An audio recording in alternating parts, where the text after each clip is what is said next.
दिल से के इस एपिसोड में आज हम ऐसे प्रदेश की बात करेंगे, अगर वो प्रदेश को दुनिया के अगर देशों के जनसंख्या के हिसाब से देखा जाए तो 5वें नंबर पे पड़ेगा और उस प्रदेश की राजनीति हिंदुस्तान की राजनीति तय करती है। और 2024 की इलेक्शन में जो सुनामी उस प्रदेश में आई, उसकी वजह से मोदी जी थोड़े धीमे पड़ गए। और ऐसे शख्स के साथ हम बात करेंगे जो मैं समझता हूं कि इस देश का युवा नेता, जो आगे वाले वर्षों में, सालों में हिंदुस्तान का भविष्य तय करेगा। ऐसा नेता जिसको विरासत में भी सत्ता मिली और जिसने अपने बलबूते के साथ अपना नाम सारे प्रदेश में, देश में जाना माना नाम, वो हैं अखिलेश यादव जी। आपका स्वागत। बहुत धन्यवाद आपका। मैं जब 1973 में सुप्रीम कोर्ट में आया तब आपकी पैदाइश हुई थी और जब से मैंने वकालत शुरू की, आपका नाम, नेताजी का नाम हम सुनते आए।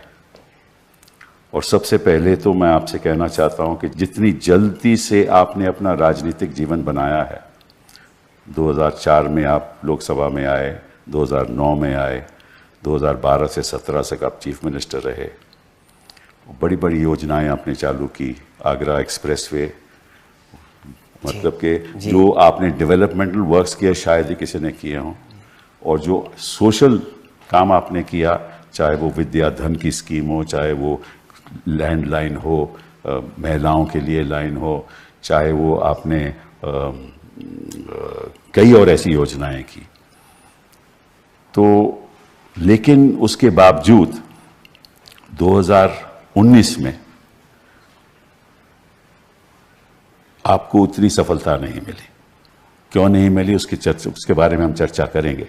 बट शुरुआत करते हैं हम 2024 से, जो सुनामी उत्तर प्रदेश में आई, तो बताइए कैसे आई। मैं धन्यवाद देता हूं और आपने पूरा परिचय भी दिया।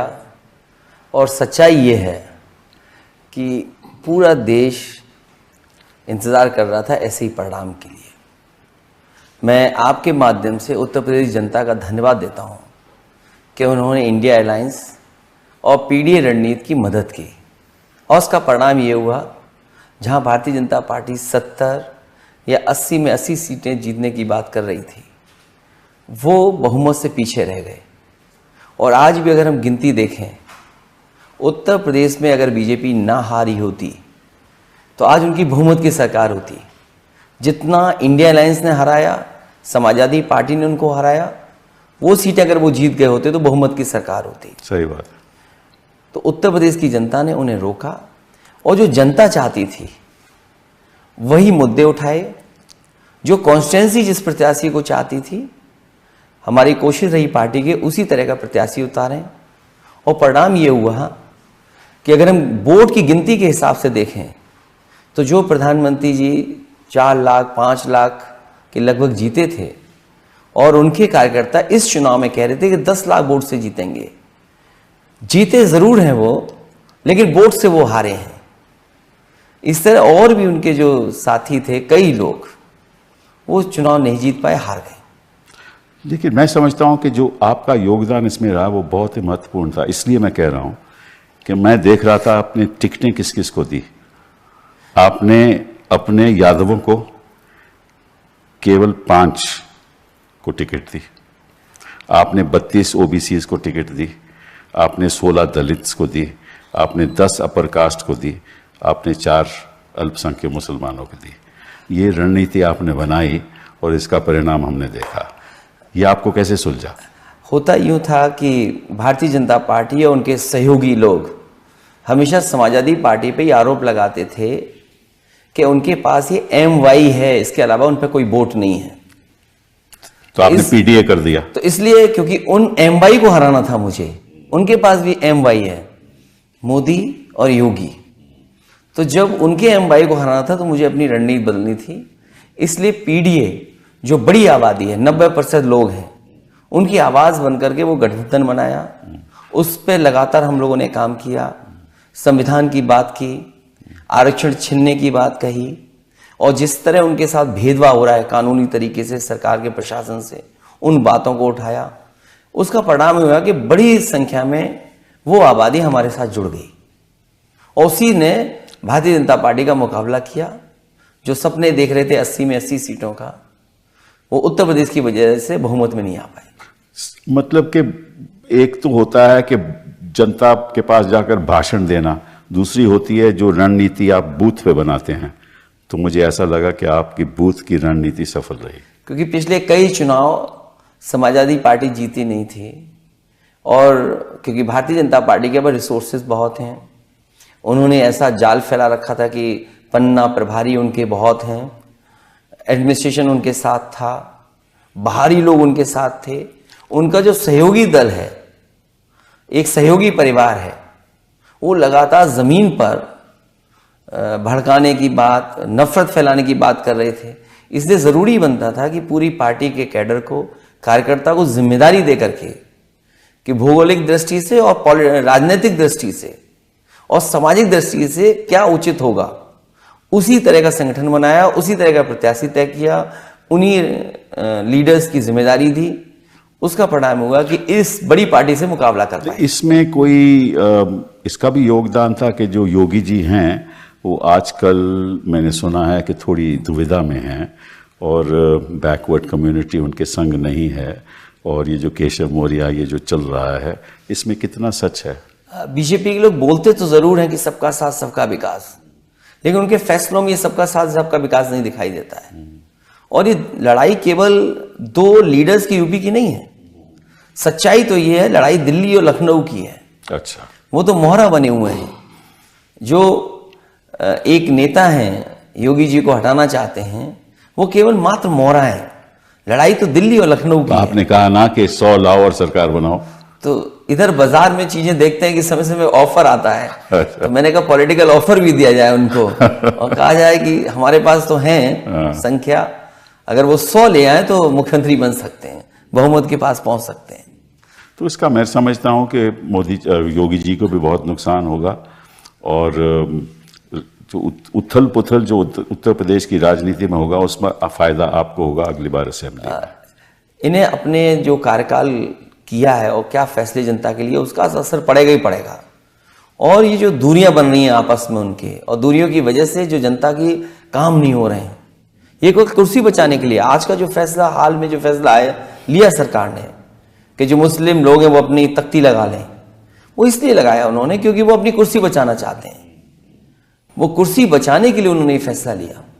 जो कावड़िया की बात जो हो रही है, कावड़िया को, ये जो कावड़िया के लिए जाने वाले रास्ते पर, और खासकर उनकी नजर थी कि मुस्लिम जो लोग हैं उनकी तख्ती लग जाए, वो रास्ता अपनाना इसलिए चाहते हैं वो इस तरह का क्योंकि उनके अंदर झगड़ा है, उस झगड़े को छिपाने के लिए ये सब फैसले लिए गए। पर वो कहते हैं कि अखिलेश जी आपके टाइम भी डायरेक्टिव तो आपने दिया था, ये कहते हैं। नहीं, ठीक बात है। क्योंकि वो उनके पास कागज होंगे, तो वो इसलिए नहीं था कि आप उससे नफरत फैलाएं।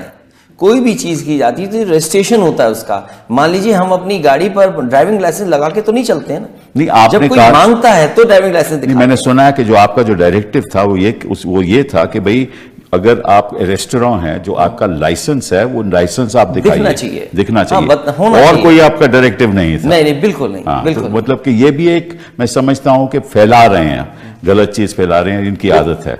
क्योंकि जब बैकफुट पे चले गए, जनता इस फैसले के पक्ष में नहीं है, चाहे वो हिंदू हो चाहे मुसलमान हो, क्योंकि कारोबार जोड़ता है हमें एक जगह पर। क्या पता कौन किसके साथ जुड़ा हुआ कारोबार से। एक मुसलमान का रेस्टोरेंट है, उसमें सारे हिंदू काम करते हैं, ठीक बात है। तो अगर वहां जाके आप खाना नहीं खाओगे तो नुकसान किसको होगा?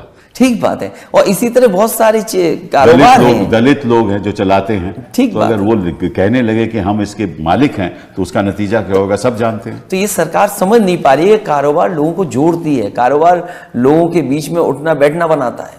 बहुत दुख की एक बात। कारोबार से हर तरह के लोग जुड़े रहते हैं। ये केवल कुर्सी, वोट, नफरत, इसलिए ये फैसला ले रहे हैं ऐसे। बट नफरत तो ये पिछले 10 साल से चला रहे हैं, अब तो इनको पता चलना चाहिए कि नफरत की बात अब जनता मान नहीं रही, जनता समझ गई है कि ये तो भाषणों की सरकार है, ये काम करने वाले तो है ही नहीं। जब ये अयोध्या से हार गए तो इनको पता है कि सांप्रदायिक राजनीति का अंत हो गया है। तो जो सांप्रदायिक राजनीति का जो दिया है वो फड़फड़ा रहा है, जैसे दिए आखिरी में बुझने से पहले रोशनी ज्यादा करता है, जी हाँ, हलचल ज्यादा मचाता है। बिल्कुल। तो सांप्रदायिक राजनीति खत्म हो रही है, इसलिए फड़फड़ा रहे हैं कि कोई फैसला ऐसा लें कि लोगों के दिल और दिमाग में वो बात जाए जिससे कि दूरियां बने। लेकिन ऐसा इस बार होने वाला नहीं है। लोग नौकरी चाहते हैं, काम चाहते हैं, तरक्की चाहते हैं, खुशहाली चाहते हैं, उसके बारे कुछ में तो भला हो, लोगों का जीवन बदले, उसके बारे में तो बात ही नहीं होती। उसके बारे में ये लोग कम सोचते हैं। केवल लोगों में दूरियां बन जाएं उसके लिए ज्यादा विचार करते हैं। अच्छा, ये बताइए कि चुनाव के दौरान कितनी हद तक इन्होंने बूथ लेवल पे दखल अंदाजी की? ऐसे बहुत से उदाहरण हैं, मैं दे सकता हूं। और मुझे याद है जब रामपुर का बाई इलेक्शन हुआ था लोकसभा का, इलेक्शन कमीशन की कोशिश ये रहती है और प्रशासन की कोशिश हमेशा ये रही है कि लोग ज्यादा से ज्यादा लोग आए और वोट डालें आकर के। उत्तर प्रदेश में पहली बार देखा है कि शासन, प्रशासन और इलेक्शन कमीशन भी इस कोशिश में था कि लोग वोट डालने ना आए। और ये तरीका इन्होंने वहां अपनाया जहां वो जीत नहीं सकते थे या उनको लगता था कि वो हारने वाले हैं। संभल में किया इन्होंने और कॉन्स्टिट्यूंसीज में किया, हमारी कॉन्स्टिट्यूंसी में किया। कन्नौज में अच्छा। भारतीय जनता पार्टी के जो नेता थे वो जा करके बूथ पर समाजवादी पार्टी के जो एजेंट्स थे उनको डरा धमका रहे थे और अपने लोगों को उत्साह पैदा कर रहे थे। तो मशीन से सुना है बटन भी दबाते हैं जब उनको कई जगह गए और मैंने तो एक वीडियो डाला था जिसमें हालांकि इलेक्शन कमीशन ने कार्रवाई की। जो प्रिसाइडिंग ऑफिसर या जो उस पोलिंग बूथ पे जितने भी कर्मचारी थे वो सस्पेंड किए गए, कार्रवाई हुई उनके ऊपर। अच्छा। क्योंकि एक बीजेपी के नेता ने वहां पर उनके बच्चे ने वोट ही नहीं डाले बल्कि उसका वीडियो बनाकर, रील्स बनाकर के सोशल मीडिया पे डाला। तो वो 8 वोट डाले एक व्यक्ति ने, तो ऐसे तो और जगह भी किया होगा इन्होंने। तो मैं जब कन्नौज में चुनाव देख रहा था तो मैंने देखा कि भारतीय जनता पार्टी के लोग बूथ पे जाकर डिस्टर्ब कर रहे हैं, तो मजबूरी में मुझे निकलना पड़ा। तो तब जाकर के प्रशासन ने थोड़ी सख्ती की। तो इसका मतलब ये जो 240 भी इनके आए हैं, असलियत तो थोड़ी बहुत सी जगह हैं। फर्रुखाबाद का इलेक्शन है, इतनी लाठी चली वहां और इतना दबाव बनाया प्रशासन ने। सुनने में आ रहा है कि वहां के जो जिलाधिकारी हैं उनके पास दिल्ली से और लखनऊ से फोन गया और उसका परिणाम बदल दिया। मुझे याद है अलीगढ़ का जो हमारे पार्टी के प्रत्याशी हैं उन्होंने पहले ही आरोप लगाया था प्रशासन पे, और ये आरोप लगाया था चुनाव से पहले कि मुझे हरा दिया जाएगा, और अंततः वही हुआ। पूरी जनता उनके साथ थी। आज भी वो कहते हैं कि उन्हें हराया गया। तो ऐसी बहुत सी जगह हैं जहां प्रशासन ने, और वोटिंग के दिन पर प्रशासन ने बीजेपी के कार्यकर्ताओं से मिलकर के काम किया। ये तो जाहिर है कई ऐसे खबरें हमें भी मिल रही हैं। तो इसका मतलब यह है कि 240 तो इनको खैर दिखावे में तो 240 हैं, लेकिन असलियत इनकी उससे भी कहीं 30-40 और सीटें कम रही होंगी क्योंकि वो जीत गए हैं आज, तो संख्या बता सकते हैं। लेकिन सच्चाई ये है कुछ हमारे ऐसे भी साथी हैं जिनको सर्टिफिकेट नहीं मिला लेकिन वो जीते हैं जनता की नजरों में। जी हाँ, जी हाँ। तो परिवर्तन होना चाहिए, सारे इलेक्शन की प्रतिक्रिया का परिवर्तन होना चाहिए। आप वो कहते हैं कि भाई ईवीएम से मैं बिल्कुल खिलाफ हूँ, हालांकि हम जीते भी फिर भी हम ईवीएम के खिलाफ हैं। तो किस किस्म का परिवर्तन होना चाहिए? मुझे याद है जब मैं 2022 का चुनाव हारा, उस समय किसी भाषण में मैंने ये बात कही कि समाजवादी पार्टी के जो वोटर्स थे उनके डिलीट कर दिए गए वोट, जिसका परिणाम ये हुआ कि हम चुनाव हार गए। इलेक्शन कमीशन ने मुझे नोटिस दिया और नोटिस में कहा कि किस आधार पर आप ये बात कह रहे हैं कि वोट डिलीट कर दिए गए और वो भी आपके यादव और मुस्लिम। तो मैंने अपने वर्कर्स से मिलकर के और पार्टी के लीडर से मिलकर के एक सूची तैयार की और जिन लोगों का वोट डिलीट कर दिया गया था, जिन्होंने वोट पहले डाला था, वोटर लिस्ट में नाम था, वाकायदा उनका एफिडेविट के साथ मैंने 18,000 ऐसे वोट जो समाजवादी पार्टी के वोटर थे जिसमें कि यादव और मुस्लिम थे, उनको मैंने सूची इलेक्शन कमीशन को दी और इलेक्शन कमीशन ने किसी पे कार्रवाई एक भी नहीं की, आज तक नहीं की, अभी तक कार्रवाई नहीं की। अगर एक भी आरओ सस्पेंड हो जाए या एक भी अधिकारी के खिलाफ कार्रवाई हो जाती तो भविष्य में ये वोटर लिस्ट में जो जानबूझ करके वोट डिलीट किए जाते हैं वो नहीं वो देखिए जनवरी 1 किसी भी साल में वोटर लिस्ट तय होता है जी, हाँ, 1 जनवरी कोई भी नया साल हो, उसके बाद जब इलेक्शन होता है, चाहे वो जून में हो, अक्टूबर में हो, जब भी हो, तो तब उस एंड टाइम पे लाखों की संख्या के, सैकड़ों की संख्या के वोटर की लिस्ट पे डिलीट हो जाते हैं। इनको पता चल जाता है कि किस किस जहाँ कौन सी गली है जहाँ इनके पक्ष में वोट नहीं मिलने वाला, उसी को वो डिलीट कर देते हैं। तो बेचारा जो वोटर है वो जाता है वहाँ और उनको देखता है कि भाई मेरा तो वोट ही नहीं है। तो ऐसे तो ये आम करते हैं और चुनाव आयोग इसके बाद कोई कदम नहीं उठाता। मुझे याद है आजमगढ़ में, मुझे बाई इलेक्शन जब हुआ था आजमगढ़ का, तो उस समय क्या हुआ, लोगों को घर से नहीं निकलना दिया। ठीक बात है, प्रशासन इनके साथ, पुलिस इनके साथ मिली हुई, संभल में किया, इस बार संभल में किया, तभी लोग निकले और वोट डाले। मैं अपना 3rd फेज के बाद जो पॉलिटिकल स्पीचेस दे रहा था, मैं बात यही कहता था कि वोट डालने के लिए डरोगे तो नहीं, घर से निकलोगे तो सही, आप निकल के वोट जरूर डालना, कोई रास्ता अपनाना, वोट डालना। लेकर सुना आपका भाषण। तो ये चीजें हुई हैं और कई जगह हम लोगों ने जब शिकायत की इलेक्शन कमीशन को, तो इलेक्शन कमीशन ने कभी कार्रवाई नहीं की। मुझे अच्छी तरह याद है जब कभी भी चुनाव यूपी में होते थे, डीजीपी हटते थे, चीफ सेक्रेटरी हटते थे, या संबंधित अधिकारी जिनकी शिकायत की जाती थी उनको हटता था। सेशन साहब का वक्त था। और इस समय देखिए कि जहां बीजेपी की सरकार स्टेट में नहीं थी वहां तो अधिकारी हटाए गए, लेकिन यूपी में जो एक्सटेंशन पे हैं, जो चीफ सेक्रेटरी एक्सटेंशन पे थे, उन्हें नहीं हटाया गया, इलेक्शन उन्हीं से कराया गया। डीजीपी परमानेंट नहीं है, वो सरकार की मेहरबानी पर डीजीपी हैं, उनके खिलाफ कार्रवाई नहीं। मैं आपसे गंभीर सवाल पूछना चाहता हूं, अगर ऐसी बात है और हम सभी लोग चाहते हैं कि निष्पक्ष तरीके से इलेक्शन होना चाहिए, तो ऑपोजिशन के जो नेता हैं, दल हैं, वो इकट्ठा होकर चीफ इलेक्शन कमिश्नर के खिलाफ कार्रवाई क्यों नहीं करते? ये सच है कि इस तरह का कदम हम लोग को उठाना चाहिए, सब पॉलिटिकल पार्टीज को मिल करके। आप इसमें पहल कीजिए ना। मैं इस पर तैयारी करनी चाहिए, और इसलिए ज़रूरी है तैयारी कि कई बार लोगों को भरोसा नहीं है। जो बात पिछले सवाल में आपने पूछा था ईवीएम को लेकर के, कई देश जो डेवलप्ड कंट्रीज हैं वहां भी नहीं, उनमें अनकॉन्स्टिट्यूशनल है। अगर ईवीएम आप इस्तेमाल जर्मनी के सुप्रीम कोर्ट, जर्मनी में वहां के सुप्रीम कोर्ट ने ये कहा है कि अगर ईवीएम का आप इस्तेमाल करते हैं तो अनकॉन्स्टिट्यूशनल है, और बहुत से जगह देशों में बैलेट से वोट पड़ रहा है, तो हमारे देश में क्यों नहीं? तो आप नेता लोग बैठिए और इस पे तय कीजिए कि क्या होना चाहिए, क्योंकि ऐसा तो होना नहीं हो सकता कि भाई इलेक्शन कमीशन शासन के साथ मिला हो और एक तरफिया काम हो रहा हो। तो उससे तो इलेक्शन फेयर नहीं हो सकता है, और फिर ट्रांसपेरेंसी कैसे आएगी?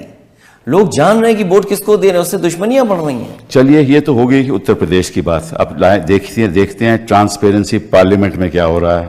क्या यहाँ भी ट्रांसपेरेंसी है? आपके स्पीकर लोग, आपके चेयरमैन साहब माइक बंद कर देते हैं, बोलने नहीं देते, इंटरप्ट करते हैं। आप लोग क्या कर रहे हो?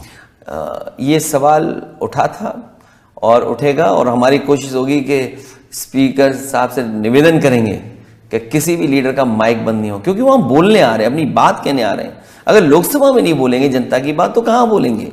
ये एक संवैधानिक सवाल है। आर्टिकल 105 ऑफ द कॉन्स्टिट्यूशन कहता है कि किसी भी सांसद को बोलने का पार्लियामेंट में हक है, ये उसका हक है जी, subject to rules, subject to procedure.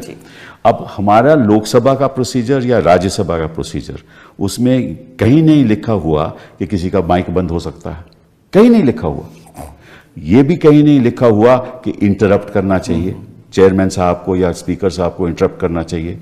ये भी नहीं लिखा हुआ कि अगर विपक्ष प्रोटेस्ट कर रहा है तो उसको जनता को नहीं दिखा सकते आप, ये भी नहीं लिखा हुआ। तो ये चीजें अगर स्पीकर साहब कहते हैं हम नहीं करते, तो इसका मतलब कोई अधिकारी कर रहा है। जो अधिकारी कर रहा है वो संविधान का उल्लंघन कर रहा है। तो ये नेता लोग, विपक्ष के लोग क्यों नहीं ये बात उठाते? हम लोग तो ये जानना चाहेंगे उस अधिकारी को निर्देश कौन दे रहा है। वो तो ऑब्वियस है, वो तो ऑब्वियस है। तो इसका मतलब ये हुआ कि सरकार ही निर्देश दे रही है। बिल्कुल। तो बहुत जल्दी, क्योंकि पिछली बार भी बात सवाल उठा था और सदन बहुत दिन नहीं चला पिछली बार। आज पहला दिन था बजट का, कल बजट पेश होगा। ये बात अगर आएगी तो हम सब मिल करके आवाज़ उठाएंगे कि किसी भी सांसद का माइक बंद नहीं हो। हम यहाँ बोलने आते हैं, हमारा अधिकार बनता है कि हम अपनी बात कहें। मैं आपको सुझाव दूंगा, अगर आप आवाज़ उठाएंगे तो मुझे मालूम है उसका निर्णय क्या होगा। और अगर वही निर्णय होगा जो मैं समझता हूं, तो निश्चित रूप से आपको पार्लियामेंट में सुप्रीम कोर्ट जाना चाहिए, क्योंकि ये आपका संवैधानिक हक है। देखिए, आपको याद होगा कि एक ऐसा वक्त होता था जब दूरदर्शन केवल क्रिकेट मैच दिखा सकता था, कोई और दिखा नहीं सकता था। फिर 1990-91 में मुझे याद है एक फैसला आया सुप्रीम कोर्ट का कि आम जनता का हक है देखने का क्रिकेट मैच को, ये part of freedom of expression है, ठीक है ना। तो जो भी कार्रवाई पार्लियामेंट में हो रही है, that is part of freedom of expression of the people of this country. ठीक बात, जनता का, उनका ये राइट है and part of their freedom, because they want to know कि भाई पार्लियामेंट में क्या हो रहा है।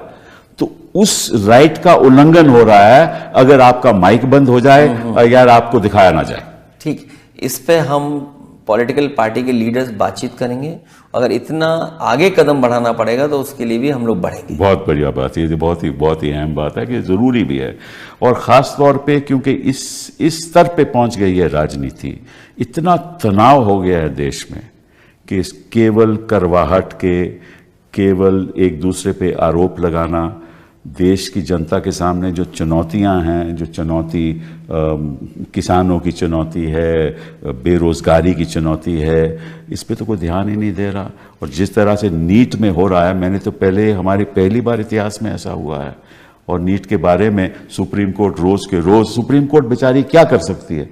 सुप्रीम कोर्ट को तो इतना ये तो यही कदम उठाएंगे ना ठीक करने के लिए, लेकिन हर न्यूज पे हर पेपर का लीक हो रहा है, तो इसमें भी विपक्ष क्या करने वाला है? नहीं, हम लोगों ने तो कहा सदन में आज कि नीट का केवल नीट का रिकॉर्ड नहीं है, जो रिकॉर्ड बनाया इन्होंने, ये पेपर लीक का रिकॉर्ड बना रहे हैं सरकार के लोग। कोई रिकॉर्ड बनाए या ना बनाए, पेपर लीक सबसे ज्यादा है। और नीट इसलिए हुआ है कि कहीं ना कहीं इनके अपने लोग उसमें शामिल हैं, जो एग्जामिनेशन सेंटर्स थे या जो रिजल्ट सुप्रीम कोर्ट के माध्यम से हम लोगों की जानकारी में आ रहा है कि अगर 30,000 सीटें हैं सरकारी, और कुछ ही सेंटरों से अगर वो 30,000 सीटें भर दी जाएंगी, और वो दिख रहा है कि 600 या 650 या आउट मार्क्स जहां आ रहे हैं, वो सेंटर्स कहां के हैं?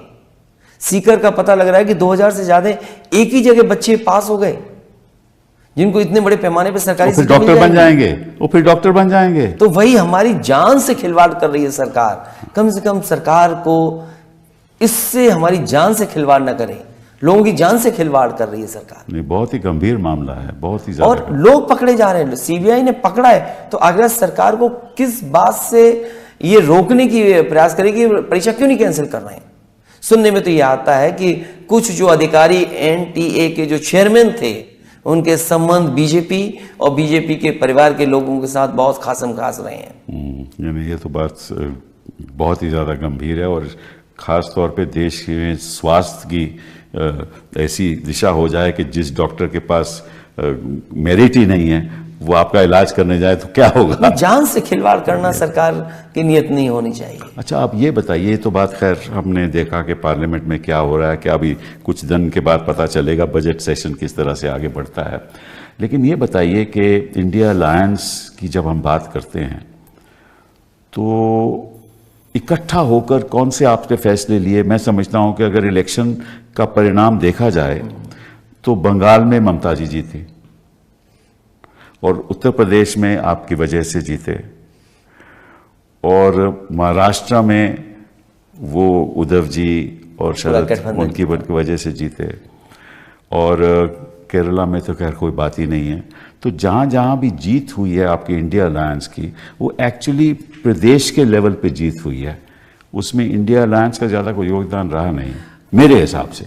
मैं गलत भी हो सकता हूं। इंडिया अलायंस जब बना था, और मुझे याद है जब नीतीश कुमार जी ने बनाया था, तो नीतीश कुमार जी ने यही पक्ष रखा था कि रीजनल पार्टीज जो जहां जितनी मजबूत हैं उनको फ्री हैंड दिया जाए, और उनके माध्यम से जो और दूसरे दल हैं वो चुनाव लड़ें।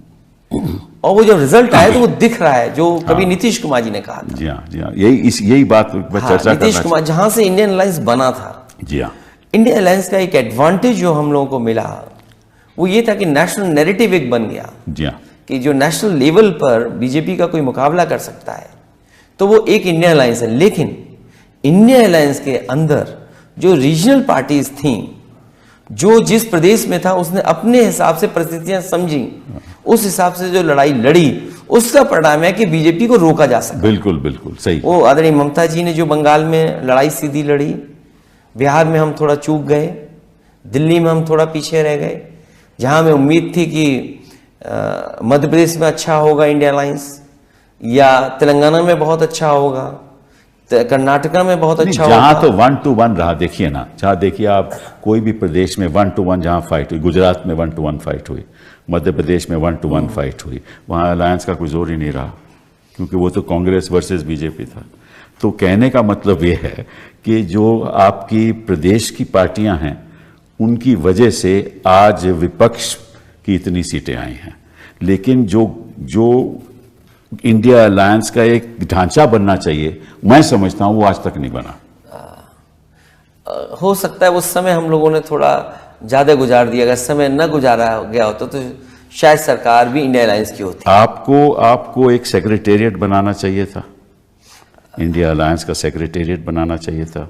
वहाँ आपको इंडिया अलायंस के स्पोक्स पर्सन होने चाहिए थे, ताकि अगर मोदी जी कुछ कहें तो अलायंस की तरफ से कोई बोलने वाला हो, रिएक्शन आना चाहिए। ठीक है ना। तो ये जो नहीं बना ढांचा, उससे मैं थोड़ा समझता हूँ कि आपका नुकसान हुआ है। अभी आपके पास 5 साल हैं, तो मैं समझता हूँ कि इस संदर्भ में थोड़ी शुरुआत आप लोगों को करनी चाहिए। अभी उस पर पीछे मुड़ के क्या देखें, लेकिन हाँ आगे कुछ अगर इस तरह के सुझाव होंगे तो विचार करना चाहिए हम सबको। ये बहुत ज़रूरी है, क्योंकि जब तक इकट्ठा होकर आप नहीं लड़ोगे तब तक मोदी जी कुछ ना कुछ षड्यंत्र करते रहेंगे। हाँ, बीजेपी इस समय कमज़ोर है, बीजेपी बैकफुट पर है और बीजेपी को कोई रास्ता नहीं है। अभी तो आपके प्रदेश में बाई इलेक्शन भी आने वाले हैं, उसकी तैयारी है। हालांकि सरकार अपनी तरह से तैयारी कर रही है, बीजेपी सरकार से मिलकर तैयारी कर रही है लेकिन वहां जनता इस बार फिर बीजेपी को हराएगी। तो अभी देखो बाई इलेक्शन में इनकी बुरी हालत हुई है, सब जगह हारे। हाँ, सब जगह हारे हैं आगे। जो जहां रिजल्ट हुआ सबसे बुरा हारे वो। बंगाल में तो 4 के 4 सीटें ममता जी जीती। चलिए इस बात को छोड़ के हम बात करते हैं हिंदुस्तान की आर्थिक स्थिति की। हिंदुस्तान की आर्थिक स्थिति इस तरह से उसका ढांचा है कि चंद लोग अमीर के अमीर होते जा रहे हैं और गरीब बेचारा महंगाई की वजह से, बेरोजगारी की वजह से उसकी ज़िंदगी में कोई प्रोग्रेस नहीं है। तो और विपक्ष का क्या सोच है इसके बारे में? हालांकि जो अभी तक इनके बजट देखे हैं और सरकार के जो फैसले हैं वो अमीर को अमीर बना रहे हैं, गरीब को गरीब बना रहे हैं। कहने को तो उन्होंने कहा कि किसानों की आय दोगुनी होगी, लेकिन किसान जब अपना हिसाब किताब ठीक से लगाता है तो किसान के साथ भी और खेती बाड़ी के साथ भी इन्होंने खिलवाड़ की है। और जिस देश में किसान के साथ खिलवाड़ शुरू होगी वो देश की अर्थव्यवस्था कैसे बेहतर होगी। जो सबसे नीचे हमारे पायदान पे हैं लोग, उनका जीवन क्या बदला है इन्होंने। कहने को सरकार ये कहती है कि हम 5th लार्जेस्ट इकोनॉमी हैं और 3rd लार्जेस्ट इकोनॉमी बन जाएंगे, लेकिन हमारे पर कैपिटा इनकम क्या है? और अगर हम पर कैपिटा इनकम देश की मान लें जो है हमारे लोगों, ब्रिक्स कंट्रीज में से लास्ट हैं हम, अगर हम लास्ट हैं तब भी है, तो फिर हम राशन देकर कैसे हम लोगों को जीवन यापन करने सही बात है, सही बात। तो आपकी एक तरफ पर कैपिटा इनकम है, दूसरी तरफ आप कहते हैं हम इतने लोगों को राशन दे रहे हैं, उनका जीवन चलवा रहे हैं। $2000 है भाई साहब। आप कंफ्यूज हैं कि आप अर्थव्यवस्था के साथ क्या चाहते हैं। और फिर अगर 5th लार्जेस्ट इकोनॉमी है आपकी, इतने बड़े पैमाने पे बेरोजगार कैसे हैं नौजवान, नौकरी नहीं है, रोजगार नहीं, और फिर आप नौकरी कौन सी दे रहे हैं? आप बड़ा पढ़ा लिखा लड़का आपका डिलीवरी बॉय बन गया। उत्तर प्रदेश में भाई साहब 47 लाख लोगों ने अप्लाई किया 60,000 इंस्पेक्टर की नौकरियों के लिए। ठीक है, 47 लाख मैंने खुद देखा। और वो पेपर जो लीक हुआ था और अगर रिजल्ट आ गया होता, हो सकता था कि 2 लाख बच्चों को 100 में से 100 नंबर मिले होते। तो ये सरकार नौकरी कहां से देती? सही बात। तो अगर आपके इतने बच्चों ने पेपर लिखा, पेपर लीक हुआ और 2 लाख बच्चों को 100 नंबर आ गए होते, तो परीक्षा कहां देते? इसलिए उन्होंने उस परीक्षा को रद्द किया। और अभी हाल में ही एयर इंडिया की जो नौकरी निकली बंबई में, हाँ उधर देखो 26 26 भगदड़ बच्चे पहुंच भगदड़ गए, हाँ भगदड़ जिसमें 800 लोडर की नौकरी थी। सही बात है। तो अगर हम फिर लार्जेस्ट इकोनॉमी की बात कर रहे हैं, मेक इन इंडिया की बात कर रहे हैं, डिजिटल इंडिया की बात कर रहे हैं, स्मार्ट सिटी बनाने की बात कर रहे हैं, किसानों की आय दोगुनी की बात कर रहे हैं, हम इन्वेस्टमेंट की बात कर रहे हैं, हम G20 में इन्वेस्टमेंट और दुनिया में दिखाने की कोशिश कर रहे थे कि हम ये तरक्की की हैं, तो वो है कहाँ, जमीन पे तो नहीं दिखता है। नहीं, पर सभी चीज तो आसमान पे हो रही है ना, और फिर- भाषण भी आसमानी है, सब कुछ खोखला है इनका। और अगर $5 ट्रिलियन की इकोनॉमी बनाना चाहते हैं दिल्ली वाले, तो यूपी वाले हमारे कहाँ पीछे हैं, क्योंकि प्रधानमंत्री वहीं से चुन करके आते हैं। वो कहते हैं कि हम $1 ट्रिलियन की इकोनॉमी बनाएंगे। जो इकोनॉमी 25 लाख करोड़ की अभी बनी है और उन्हें 80 लाख करोड़ तक पहुंचाना है, तो कैसे पहुंचाएंगे? क्या दिल्ली की सरकार मदद कर रही है? और मैंने भी कुछ दिन पहले हाउस में प्रधानमंत्री जी ने जो गांव गोद लिए थे उनके बारे में मैंने कहा कि अगर प्रधानमंत्री जी के लिए हुए गोद गांव की तस्वीर अगर नहीं बदली है, तो देश के गांव की किस गांव की तस्वीर बदली होगी? बट बिजनेसमैन जिनको इन्होंने गोद लिया उनकी तो तस्वीर बदल गई।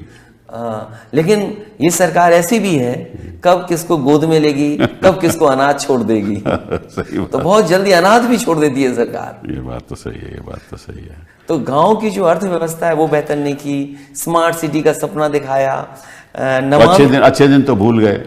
अच्छे दिन तो आने ही नहीं है। हाँ, लेकिन ये लोग चले जाएंगे तो अच्छे दिन तो नहीं आएंगे, खुशियों के दिन तो आएंगे। हाँ, खुशी। नमामि गंगा, गंगा को साफ करना। अभी लखनऊ में एक नाले पर रिवर फ्रंट बनाना चाहती है सरकार। दुनिया में नाले पर रिवर फ्रंट कभी नहीं बना होगा। कुकरेल नाला है। ये तो हर चीज यूनिक। नाले में से पहले कुकिंग भी करते थे, आपको याद होगा ना, वहां पर नाले से तो कुछ भी हो सकता है। क्या आप बता रहे हैं, किस रास्ते पे जा रहे हैं? जिस देश को इंफ्रास्ट्रक्चर चाहिए, महंगाई कम होनी चाहिए, नौकरी निकले, किसान का भला हो, वहां दूसरी दिशा में ले जा रहे हैं। देश की राजनीति को बदलना होगा और आप लोगों को सब एकजुट होकर इस पे बहुत संघर्ष करना होगा। और देश की आम जनता आपके साथ है। आपको शुभकामनाएं।